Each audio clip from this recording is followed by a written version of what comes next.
कैलाश पर्वत पर माता पार्वती निवास करती थीं। एक दिन स्नान के उपरांत उनके मन में यह भावना उत्पन्न हुई कि उन्हें एक ऐसा पुत्र चाहिए जो उनकी आज्ञा माने और उनके कक्ष की रक्षा करे। माता पार्वती ने अपने स्नान के बाद का उपटन लिया और उससे एक बालक का सुंदर स्वरूप बनाया। फिर अपनी दिव्य शक्ति से उसमें प्राण स्थापित कर दिए। तुम मेरे पुत्र हो। जब तक मैं भीतर हूँ, मेरी आज्ञा के बिना किसी को भी प्रवेश मत देना। वह बालक पूर्ण रूप से चेतन, शांत और आज्ञाकारी था। वही आगे चलकर गणेश कहलाया। कुछ समय बाद भगवान शिव कैलाश लौटे।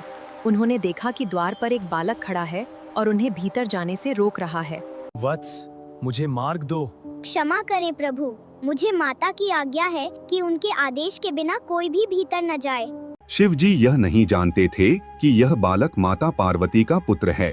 बार बार समझाने पर भी जब बालक नहीं हटा, तब धर्म की रक्षा और अपने अधिकार को स्थापित करने के लिए भगवान शिव ने अपने त्रिशूल का प्रयोग किया। त्रिशूल के स्पर्श से उस बालक का मस्तक शरीर से अलग हो गया। ये कोई क्रोध नहीं था, बल्कि अज्ञानवश घटित हुई एक दिव्य घटना थी।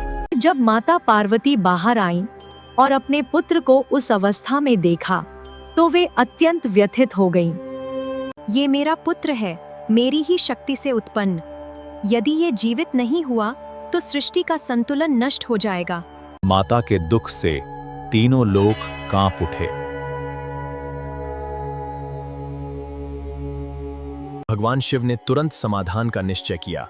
देवताओं से कहा गया कि उत्तर दिशा की ओर जो भी पहला जीव मिले, उसका मस्तक लाया जाए। एक हाथी का मस्तक लाया गया और उसे बालक के शरीर से जोड़ा गया। इस प्रकार बालक पुनः जीवित हुआ। अब वह साधारण बालक नहीं, बल्कि दिव्य उद्देश्य वाला देवता बन चुका था। आज से तुम गणेश कहलाओगे। तुम सभी देवताओं में प्रथम पूज्य होगे। किसी भी शुभ कार्य की शुरुआत तुम्हारे स्मरण के बिना पूर्ण नहीं होगी। इसी कारण गणेश जी कहलाए प्रथम पूज्य, विघ्नहर्ता, बुद्धि और विवेक के देवता।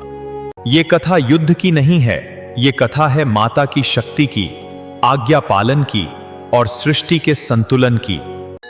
गणेश जी हमें सिखाते हैं कि कर्तव्य, बुद्धि और शांति ही सबसे बड़ी शक्ति है। यदि आपको यह कहानी पसंद आई तो लाइक करें, कमेंट करें और सब्सक्राइब जरूर करें ताकि ऐसी और कथाएं आप देख सकें।